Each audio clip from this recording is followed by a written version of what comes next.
creativity. It's a known fact that grass increases creativity from 8 to 11 times.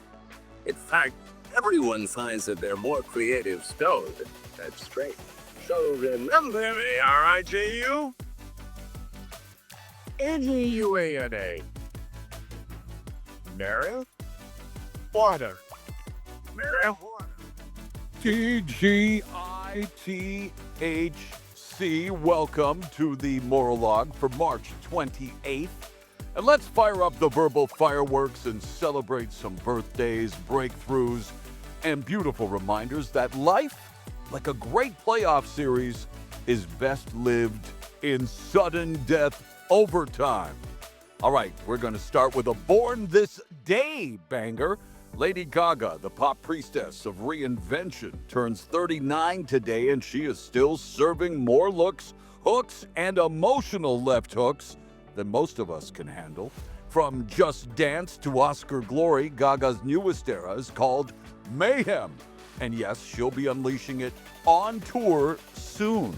So get ready to be caught in a chromatic storm of rhinestones and raw emotion.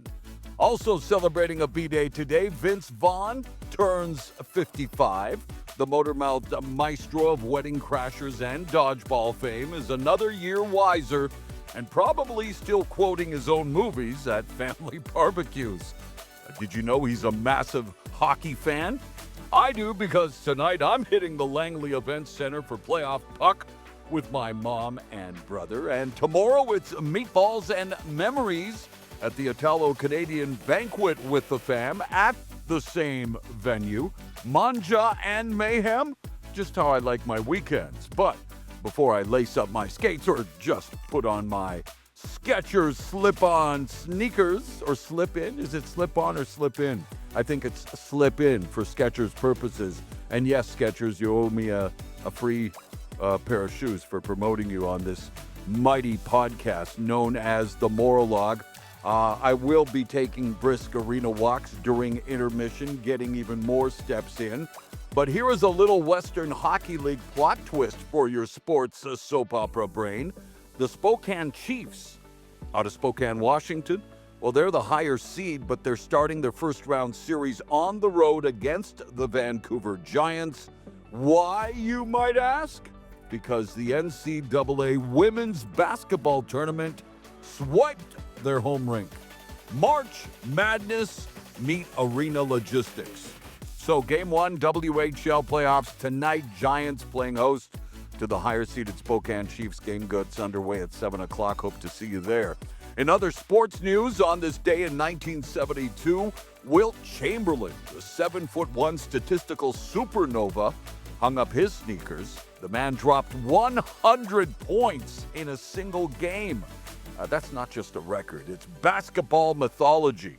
And off the court, well, Wilt claimed stats that were, let's just say, less likely to be broken and more likely to raise eyebrows. Whether you believe those numbers or not, one thing's for sure, Wilt lived a life in the paint and with panache.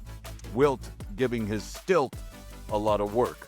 In NBA action last night, Josh Giddey, well, he put the entire city of Chicago into a giddy state because he hit the game-winning shot from the Windy City logo.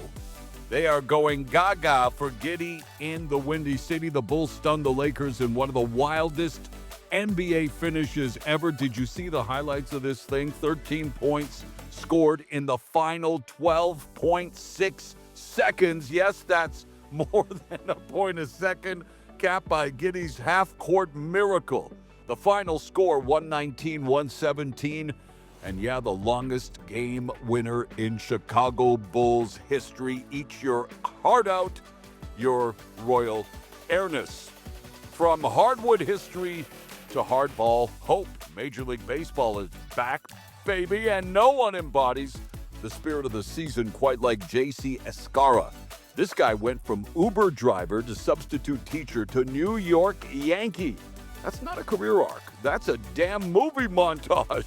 Signed in January of 2024, Escarra, who is now 29, rocking the pinstripes as a backup catcher. Proof that grit, grind, and good timing can turn an underdog story into Yankee Stadium reality. And opening day 25 delivered a thrilling start to the MLB season, filled with historic moments and dramatic finishes. Speaking of the Bronx Bombers, catcher Austin Wells made history by becoming the first catcher in MLB to hit a leadoff home run on opening day, propelling the Yankees to a 4-2 victory over the Brewers. Baltimore's Tyler O'Neill, he continued his opening day dominance. He launched a home run for the 6th consecutive season. That's a major league record for opening day, and it's his first in his native Canada as the Orioles routed the Blue Jays 12-2. The reigning champs, the Dodgers, they celebrated their World Series title win with a 5-4 victory over the Tigers. The pregame ceremony featured 1988 World Series hero Kirk Gibson throwing the first pitch to 2024 World Series MVP Freddie Freeman, bridging generations of Dodgers greatness. On the subject of greatness and living life with full intention, Harvard's happiness guru Arthur C. Brooks wants to talk about leisure. No, not Netflix in your underwear, real leisure. In his latest piece, Brooks channels philosopher Joseph Pieper to say true leisure is soul work, art, reflection, nature, connection. So next time you're scrolling like a zombie, ask yourself, am I relaxing or just numbing out? Even 19th century banker turned archaeologist John Lubbock had thoughts on downtime. He said, and I quote, "To lie on the grass, listen to the murmur of water, and watch clouds float by, that's not a waste of time. That's a master class in being human." Now, regarding clouds, a new AI meteorological model named Aardvark Weather is making waves, big data-driven waves. It can crank out accurate forecasts in minutes using a regular old desktop, replacing supercomputers that take hours. Born at Cambridge, this innovation might just democratize weather predictions worldwide, putting power in the hands of local farmers, emergency responders, and everyday folks. Forecast, hopeful with a chance of miracles. And now let's bring it back to basics. You want better sleep? Don't count sheep, count on your socks. Yeah, you heard me. Wearing socks to bed can help you fall asleep faster, stay asleep longer, and wake up feeling like a well-rested Jedi. So if you're tired of tossing, turn to Toasty Toes. And finally, Dr. J. Max Slaughter took his kids out for breakfast. Just a dad looking for pancakes and peace. But the bill came with more than syrup. A stranger left a note, and I quote, "From a dad to a dad, thank you for being the dad they need you to be, regardless of who's watching." Close quote. In a world where kindness sometimes feels extinct, that message, Hall of Fame material, made even better by the fact that the stranger picked up the tab. Now, that message was perfect, no proofreading required. Although between you and me, proofreading is a lost rat. Today's motivation comes from the luminous Buddhist teacher, Pema Chodron, who said, "We cannot avoid pain, but we can avoid adding suffering to the pain." Let that land, my fair lady. Pain is inevitable. Suffering, that's a remix we don't always or ever need to play. Thank you for listening to the Maurologue. Hope you have a safe and great weekend. Stay strong, stay kind, hold the door open for someone, and keep fighting the good fight.